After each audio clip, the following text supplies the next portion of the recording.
What's going on, everybody? Today is November 24th. It's Friday. I guess not quite an Aloha Friday. I kind of forgot. Oh, no, Beth is. Aloha Beth is holding down Aloha Friday. Thank you, Beth. I just realized that as I had my AI Exchange hoodie on here. For any of those, you can see it in the camera.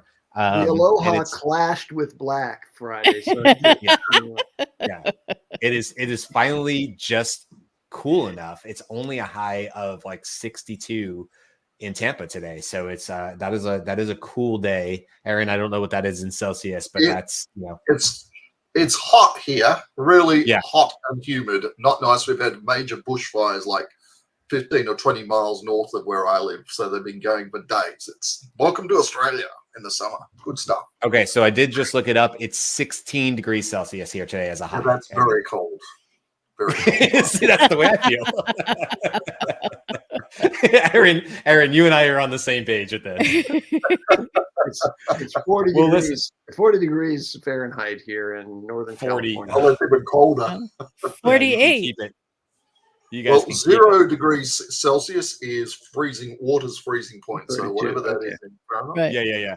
Which is So today we got I think everybody in our audience knows, but we got Beth, Andy, Aaron, and I'm Brian hanging out today on this Friday. I hope for everybody in the States, you guys had a wonderful Thanksgiving yesterday. I know I did. It was a lot of fun. Food came out good. Turkey wasn't too dry, all the good stuff. So we're back on track today, and we do have a topic, and the topic is Canva. And you may, speaking of Australians, Canva is an Australian born company, and probably the pride of Australia, I would imagine. They're doing they're doing really well. And wanted to just sort of talk about Canva, but also some of these other tools like Adobe Express and some other ones we'll bring up. Just talking about like, where are we in terms of, you want to make quick edits, you want to do background removal, you want to do a fill, you want to do some AI changes, you want to change text that's in an image to something else, you want to make quick Instagram or LinkedIn posts or whatever the case is, or you have to put a slide deck together. All these things that are sort of on the multimedia side of things. Where are we right now in terms of which ones have the best AI tools, which ones are the most cost effective? What are we currently using as a individuals and as a team for the daily AI show? So that's kind of where we kick it off. And I think, Aaron, maybe you'd be the best to kick it off, because you said you really hadn't been using Canva, but you just tested it out and you were kind of blown away. So you want to kind of kick this off? Sure. So while I'm changing to share my screen, I will say that I have had a paid Canva account for quite some time, and it's one of my favorite graphic design tools. I've always told people I'm a great marketer, but don't hire me to do your graphic design. You'll be sorely disappointed. But Canva makes me look pretty good. So yeah, that's first things first. The AI stuff in it, I really haven't done a lot with it. But what I thought I'd do while Brian and I were chatting offline was I thought, okay, I'm just going to type something at random that was relevant to what I needed and just see what happens. So I typed in up the top here. You might be able to see if I zoom in a little bit, it'll make it easier to see. And it says YouTube thumbnail of a marketing topic. That's a little bit generic. And it popped up these. Now, here's what I particularly found interesting with these, which I thought they looked pretty good. Notice something. They're all, every time you've ever done any AI stuff with art, you put words on them and they look like gibberish. Every one of these had real words that were not gibberish. Right. So obviously you can go in and edit the template, but nonetheless, I was very impressed with that by itself. By the way, yes, and a nice variety of headlines for marketing.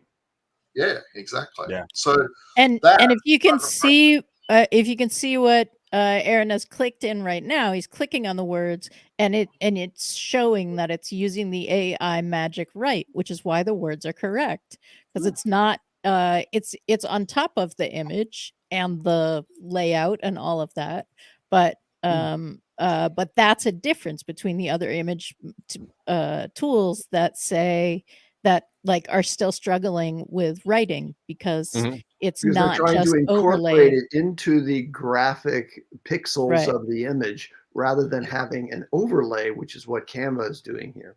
Kind of. Let's make sure we're clear on this too. This is a template, so it's not as if AI created it raw, and that might be a little different. Where I don't know, but that might be where the wording might be built in versus an overlay. It's a really good point to figure out, though, because if what it was just doing was Aaron asked for, he said, this is kind of what I want to talk about, and Canva just pulled back pre-created templates, then that's one thing because it's overlaying the text and then he could fix the text. If it's AI generated net new templates based on his query, that would be different. And I don't know actually the answer. I'm just saying that we would need to know the difference. Well, I mean, I look at it, all I typed in was, basically a YouTube thumbnail for a marketing topic. That's very generic. I mean, that's still a pretty good thing there, but I thought, let's have a little fun and sprinkle some fairy dust on things and see what happens. So is your AI-powered writing assistant helping you write copy and brainstorm ideas? Okay, all right. Try it out. I got no idea what's going to happen. I'm flying by the seat of my pants here, and nothing is happening. Awesome. Any thoughts? maybe highlight the text. Highlight the text. Yeah. Sorry? Highlight the text and then do it. I did. Did you? Or you mean like that? Yes. Yeah. Oh, I guess it doesn't give you the magic right then, huh? No. Okay. Well, I take it back then. Try it one more time, I guess. Sprinkle fairy dust, for those of you who are listening, is actually a menu item on the Magic Write drop down for this particular block. There you go. So what does it say? The wisdom? You got to scroll up or something. Yeah. It is untold wisdom, arcane wisdom. A tome of arcane wisdom, the ultimate guide to the art of marketing strategy. So I think it left that part in, but that is a hell of a title. A tome. I don't even know what half of it means. A tome is a large volume. A large volume? A large volume of arcane wisdom. Magic. It was magic. It was fairy dust. So marketing alchemy. That's really impressive. Because, here's the thing. I've been doing a lot of what I call slideshow videos, AI videos lately, where I'm writing a script with ChatGPT. I'm telling it to come up with a description for me to put into DALL-E and produce the image for a slide. It's a laborious process. I'm now going to be doing this in Canva. If this is quicker and more reliable, then I think I just found a winner to speed up the whole process. So I'll have to report back on that one. But I'm impressed straight away. So it's interesting because Canva has had AI embedded for a while. Like Canva was embedding DALL-E before ChatGPT came out. DALL-E was bad, right? But so like if you're me and you're generating images of people singing, you're generating like scary people screaming because that's pretty much what it was. But it strikes me that Canva is ahead of the game in terms of not needing to like figure out their AI pieces. They just like built in new the newer models, the new more capable models, and then went directly to their bread and butter, which is a document that has different kinds of elements that you can edit directly. And that's the distinction I notice most, which is DALL-E's going to create an edge-to-edge graphic image, whereas Canva focused on the art and science of what Aaron does so well, which is lay out beautiful things that will go into a presentation on, is focused on the elements that are a part of those layouts. Some of them are not necessarily generated by AI, but AI is governing and marshaling the assembly of all those elements and gives you editing and advice on how to improve each element. And very cool. That experience alone has now inspired me to actually use the damn product I'm paying for and learn more about what this can do. So hopefully that inspires somebody else. And I've loved what you've been doing with your thumbnails, Brian. Yeah, and it actually, I just changed the screen and it didn't change. Oh, because it's not doing the whole screen. Okay, 1 second. It popped up at a new thing. Yeah, 1 sec. Sorry, I was like, I am looking at a different screen than you guys.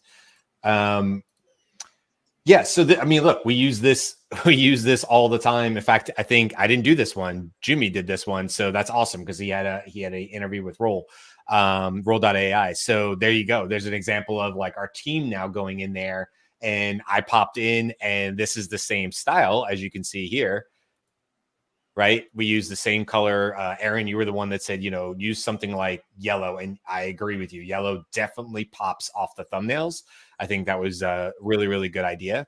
But what we can do is I'll just use this one as an example. For some reason, it doesn't have whatever on it. And then I'll grab my uploads and throw them in here. But if we go click on this one and we say edit photo, now what you get with the paid side, you can try it for free, by the way, for easily a month, maybe 2 months. So you get a really good trial period. It's at least a month.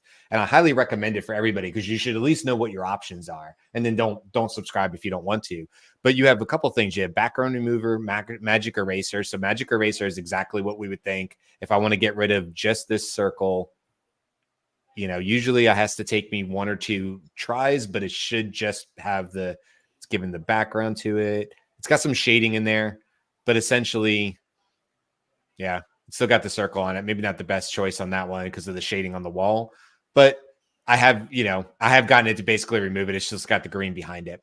And then it also has the background, Brian, I don't know if it's the same thing. So the background removal, I have used that a fair bit before, and generally speaking, like for just the whole image, and generally speaking, I've had really good results with it. As compared to trying to do something with Photoshop, for example, which I'm useless at anyway. So that's it also has this. It also has this magic grab, and I know for those who just listen to the podcast, you may not be able to see this, but it grabbed all the people and pieces, and then I can move them around. The only thing I don't like is because look, it literally grabbed it off the image. I mean, it's pretty impressive, but the only thing I don't like about it is you can't, as of now, you cannot drag and drop over. I don't know where they go, somewhere around there. You cannot drag and drop over something and just magic grab something. As soon as you click on the image, it just does magic grab. And so that to me is like, here, we'll put that back. And then so you can't select just to drag the people on the right. Same thing with grab text. And then magic edit, I don't think I have used. Brush over the image, magic edit. Let's brush over this guy. I think you're supposed to be able to replace it. Brush size, continue, describe what we want. I don't know. I want a flower. Picture of flower. So just to describe, this is one of our thumbnails for a show. There's a robot in the center giving a presentation in front of a diagram, a chart. That's good.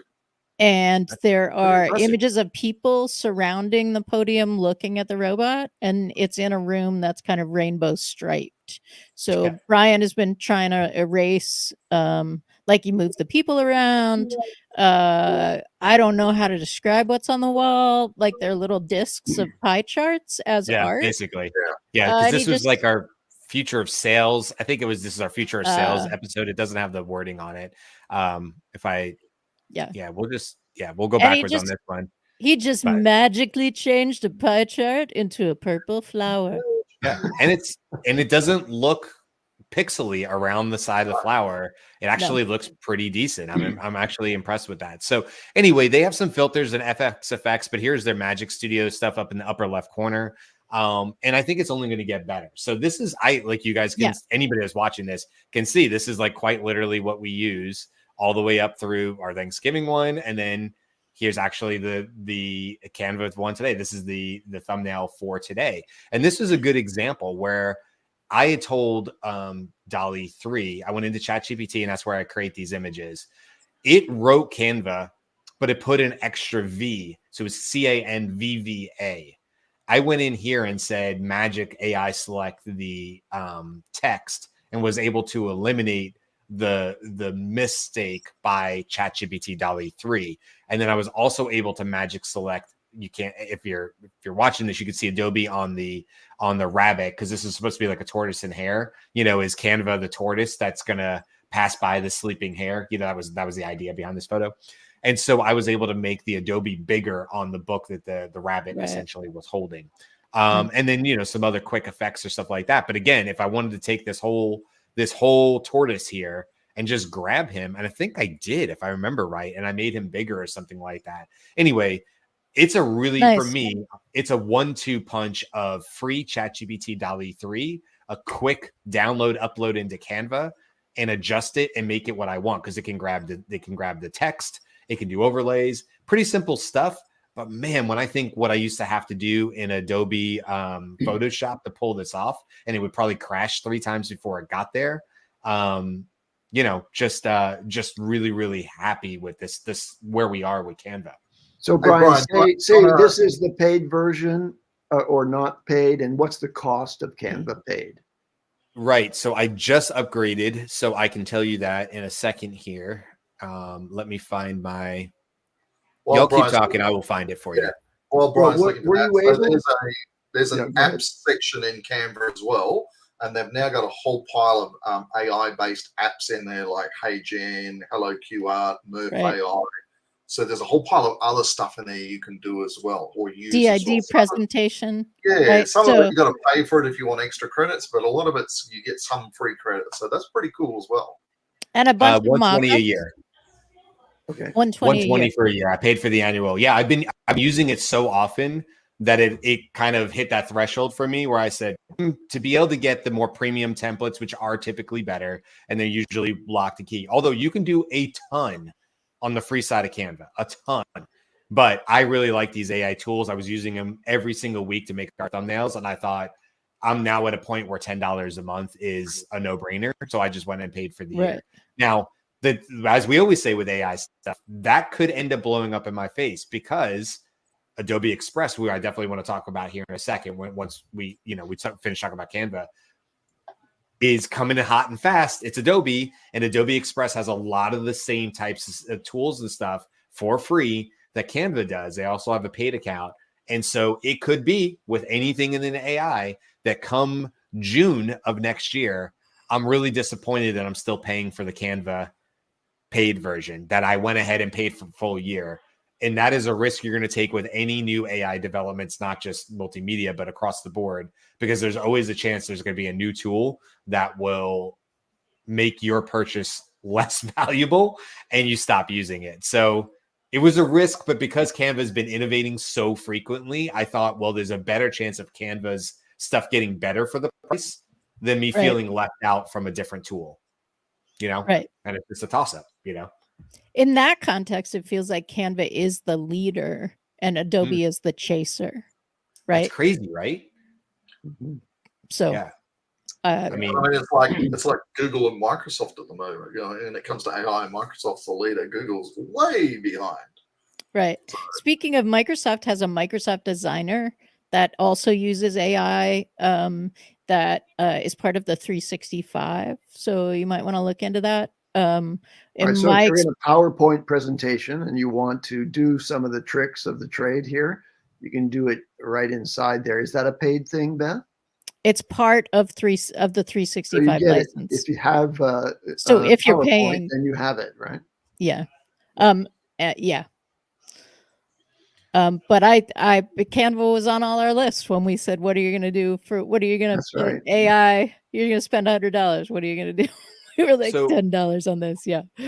So I do want to share Adobe Express, but before we do that, because I want to show you what I just created for a poster in Adobe Express. Now Canva may be able to do this too, but it's pretty impressive. But there's some other tools out there. I don't want to just say it's a two-horse race. I think Canva is definitely, I agree, Beth, maybe sort of the leader in this space. Maybe some people would disagree and go, no, it's obviously Adobe with all their pedigree and stuff. There are other tools out there though.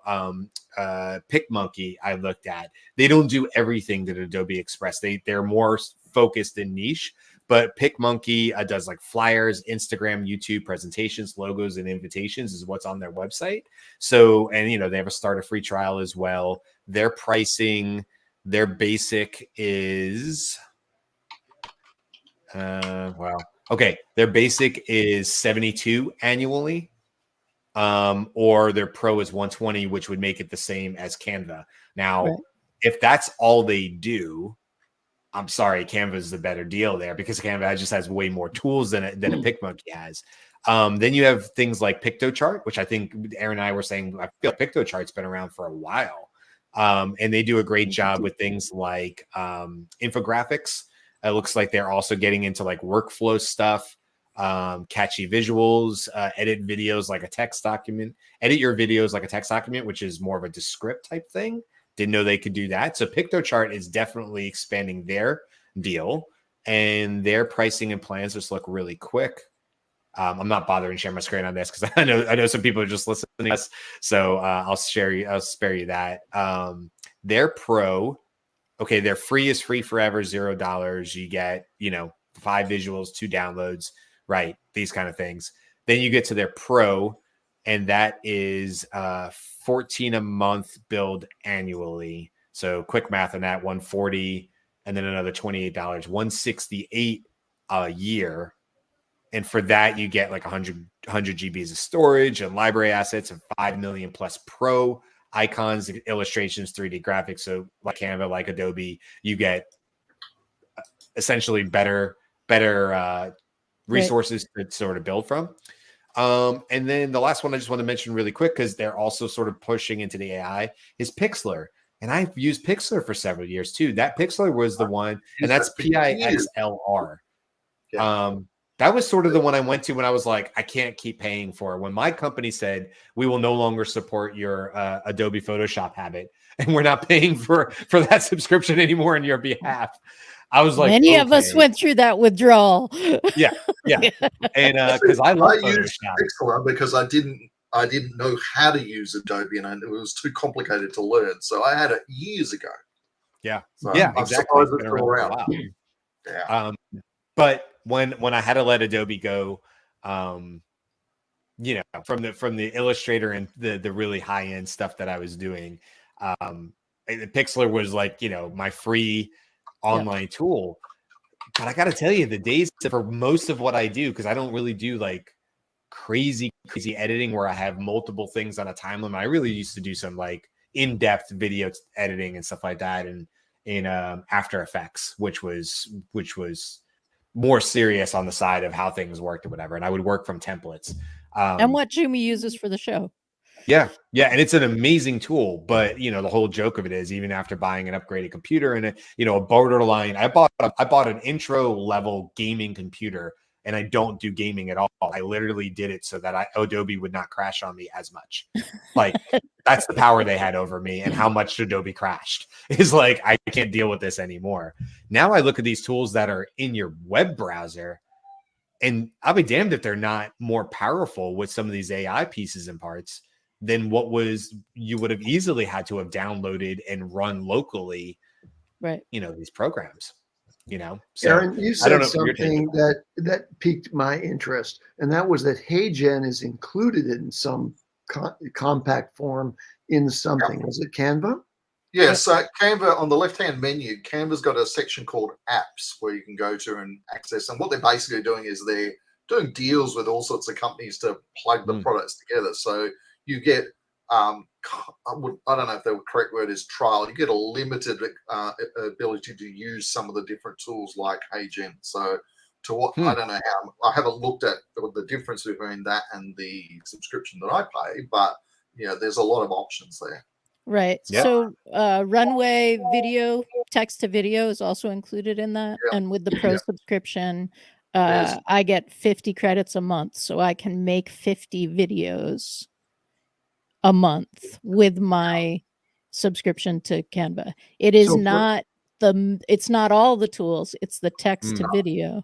Yeah. But, so for anyone like me who doesn't use these tools and has no history in using them, Canva seems to bundle a learning ability, to really trial some of these other tools and use them in the context of a really facile assembler of graphical images, which is Canva. I vote Canva.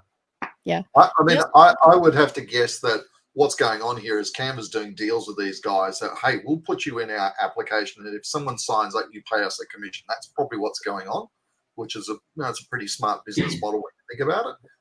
But yeah, it's a great way to try all sorts of different things that you might not normally have done. Yeah, and I'm just playing with it now, and you can definitely generate a HeyGen avatar video right in Canva. That's pretty impressive. That's cool. And anybody who's already a professional user of the Creative Suite or whatever it's called from Adobe, they're not likely to shift to Canva, right? Because Adobe's like the enterprise scale power tool for graphic artists, and so they'll have AI enabled facilities within that whole suite. But if you're just starting out and you want to take advantage of AI, which can make you a graphic artist in a way that you never had the talent before, I think Canva is a great introduction.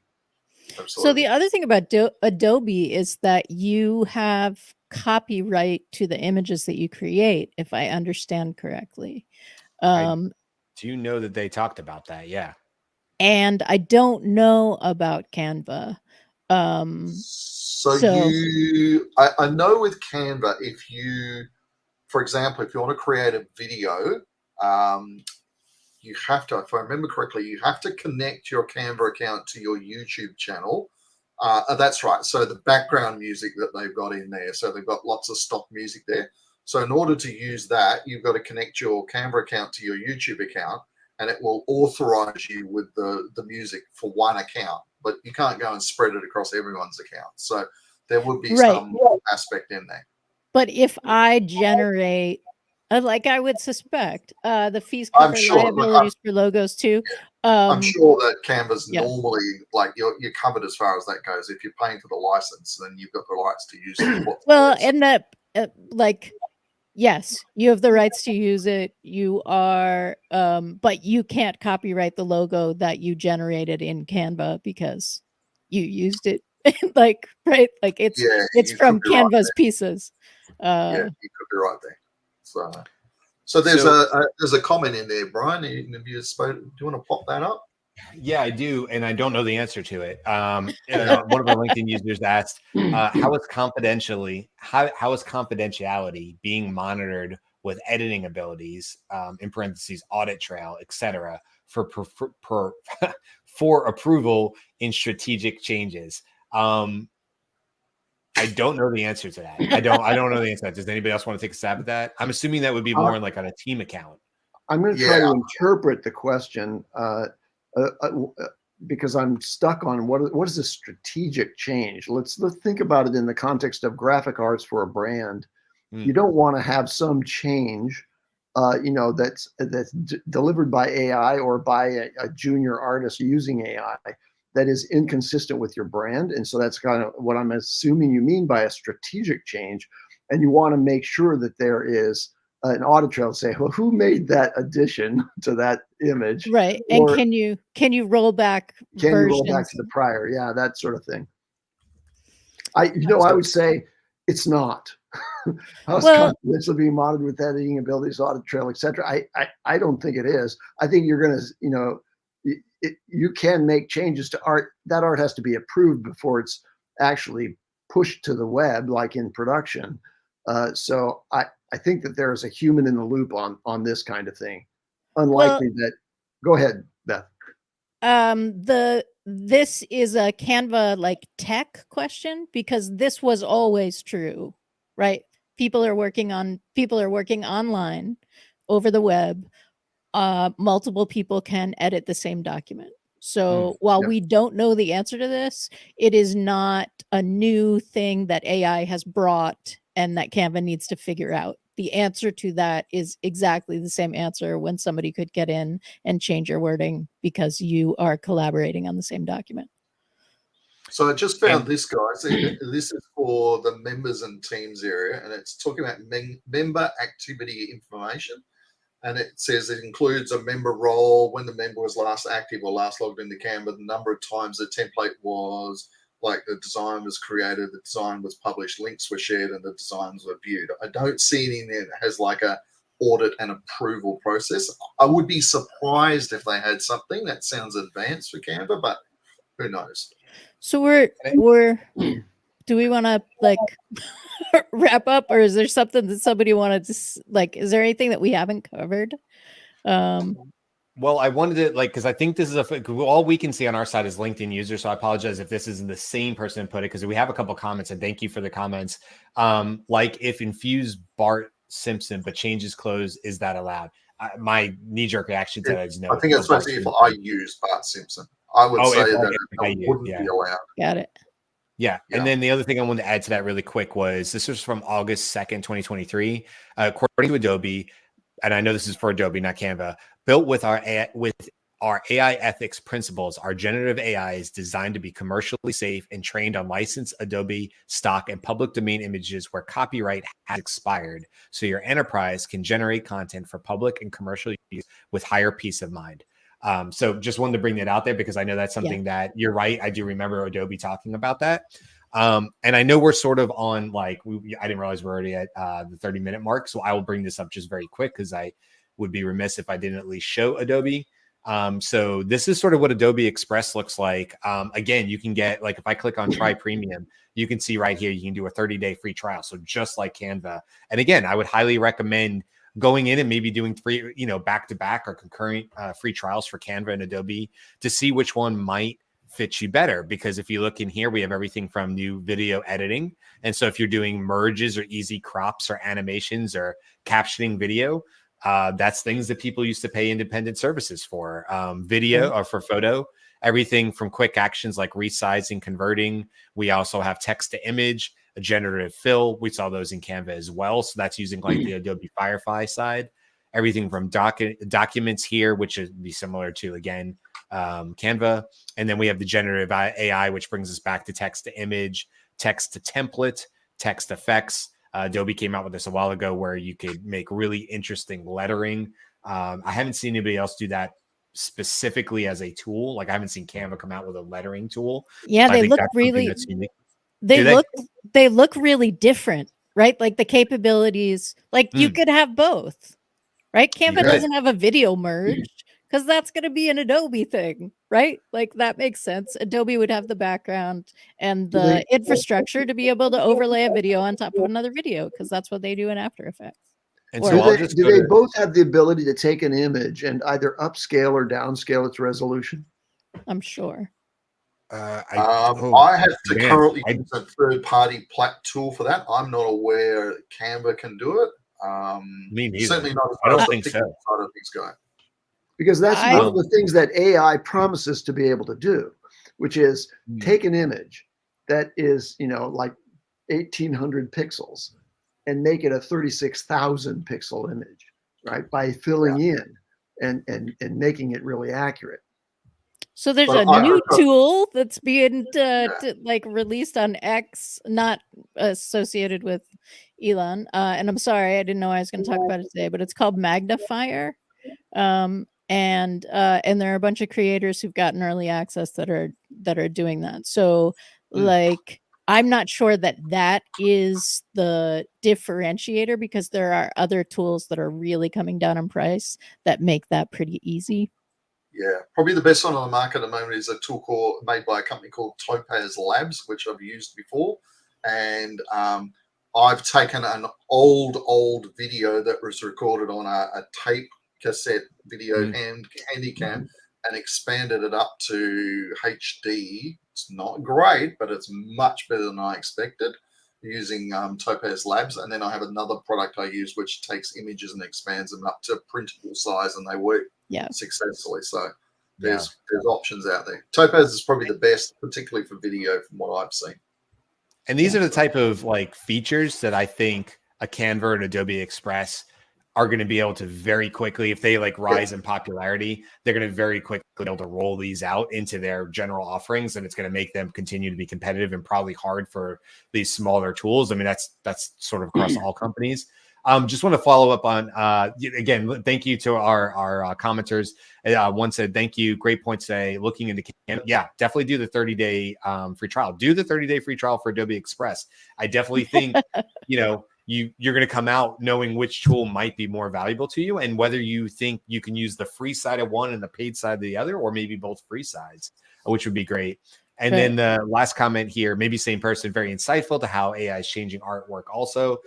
We will miss calligraphy and photography with these abilities. My take on that, maybe a great way to just sort of end this conversation is, I was saying this to Aaron before we were live, and we've also mentioned this on the show, that my personal belief is that as a matter of fact, these tools are amazing. And for day-to-day work and all that stuff, I think they're amazing tools to just for efficiency's sake. But I definitely believe in the coming years, there will just be a premium continue to be put on live art, calligraphy, art houses, paintings that were 100% human, or maybe even done live in a space where you have a crowd. I see the value in that, Beth, which you've been doing with your stuff, as is hitting a premium, because absolutely AI is making this stuff easier for the general non-creative like myself be able to do some pretty amazing things. And while that's amazing, and it makes life easy and business easy for the true artists, people that can create and sculpt and do calligraphy and these kind of things, I actually think they're going to be okay, because I think people are going to value that human creativity and creation because we know AI exists. And so we're going to know the value of seeing something that was created in that took hundreds of hours to complete, or whatever. A sculpture is still going to be a sculpture. And if it was done, if David, was done by human hand, or we could have had a robot that could also sculpt David out of one piece of marble or whatever, we're still going to value that human was able to do it, despite the fact that a robot could have done it 10 times faster. Yeah. Right? I don't know. That's my take on it. Yeah. I agree with that. Well, I'm going to go play with Canva and Adobe Express. Yeah, for sure. All right, so we will. And there was one more comment from Greg, real quick. And live art will be better because the artists don't have to spend so much time on the boring commercial stuff.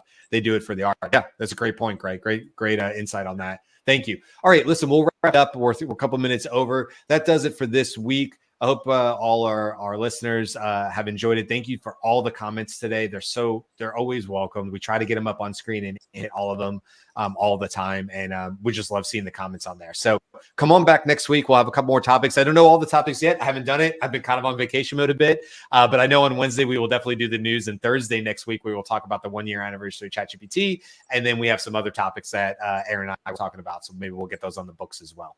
That's it. Have a great weekend, rest of your weekend, holiday weekend if you're here in the States, and we will see you on Monday. Bye, everybody. Arrivederci. Aloha. Aloha.